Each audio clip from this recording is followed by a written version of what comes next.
Fala galera, tudo bem com vocês? Aqui é o Evandro e hoje a gente começa um novo curso gratuito aqui chamado Gabaritei História em 5 minutos.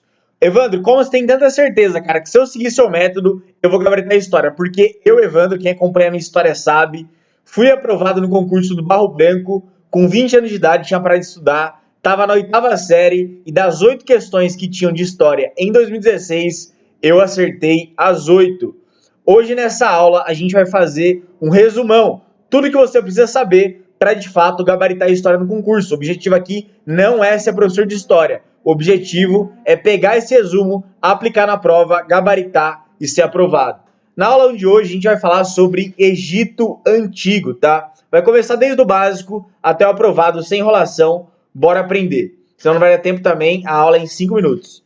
Segundo Heródoto, pessoal, conhecido como o pai da história, o Egito é uma dádiva do rio Nilo. Só existe por causa dele, tá? Por quê? Porque as populações que fugiam do deserto do Saara buscavam refúgio ao redor do rio Nilo, o que formou, ao longo do tempo, diversas tribos. Então você imagina, o cara no deserto, o cara vê um rio, ele vai para onde? Perto do rio. Por quê? Porque perto do rio ele tem acesso à água, que é a unidade fundamental da vida, e também ele tem acesso a plantações, ele consegue plantar, colher, para poder comer e sobreviver.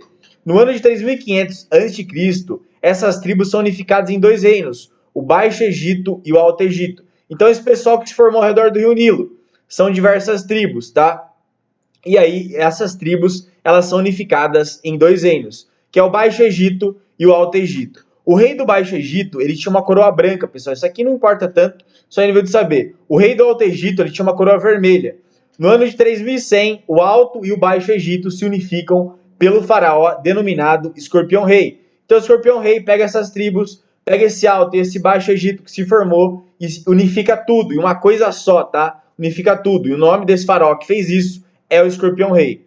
Importante, pessoal, o Egito é o primeiro estado centralizado da história. O primeiro reino, por quê? Porque esse Escorpião Rei, ao centralizar, antigamente não tinha isso, tá? Antes do Egito não tinha isso, e ele centraliza tudo isso. E é por isso que a gente tem essas grandes construções, porque a gente tem um estado centralizado, então o faraó ele consegue comandar direto ali para poder fazer o que ele quiser. Os faraós no Egito eram também herdeiros do deus Horus, conhecido como Deus Sol. Então, a figura do faraó era uma figura de Deus na terra, tá? Na pirâmide social do Egito, também tinha os sacerdotes, que eram responsáveis pela vida espiritual. A gente tinha os escribas, responsáveis pela escrita. Lembrando que a escrita no Egito Antigo era considerada sagrada. E a gente também tinha os felas, que a maior parte da população eram os camponeses, eram os caras que botavam a mão na massa e realmente trabalhavam.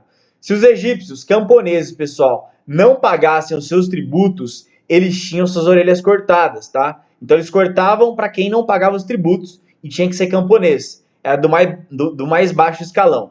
Os egípcios, pessoal, tomavam muita cerveja. Até as crianças, galera, tomavam cerveja pra cacete, tá? Eles tinham poucos escravos. Isso é uma coisa importantíssima, cai muito em prova. Os egípcios, eles tinham poucos escravos. Quem era escravos dos egípcios eram somente soldados inimigos capturados em guerra. Então tinha uma guerra, ele capturava um soldado inimigo, levava para eles e trabalhava aí como escravo. O gato no Egito era um animal sagrado, isso é importantíssimo também. As pirâmides, aquelas que a gente vê, eram túmulos, tá? Então aquelas grandes pirâmides que a gente vê gigante no Egito, que é muito famosa no mundo inteiro, nada mais são do que túmulos. E geralmente quem eram enterrados ali eram pessoas da alta classe social. A escrita egípcia, o nome dela é hieróglifos, tá? Então, qual que era a escrita egípcia? O nome é hieróglifos, tá? O Antigo Egito, depois de tudo isso, ele foi dominado em 525 a.C. pelos macedônios, pelos romanos, pelos árabes, pelos turcos e, por último, pelos ingleses. E os egípcios só conseguem se desvincular desses ingleses no século XX. Então demorou muito, muito tempo para poder perder esse vínculo de escravidão, tá? Se desvincular dos ingleses, e eles só conseguem isso no século XX. Espero que vocês tenham gostado dessa aula. Foi rápida, mas dá para entender tudo, aplicar na prova e de fato gabaritar. Tamo junto, até a próxima e valeu, aspirás!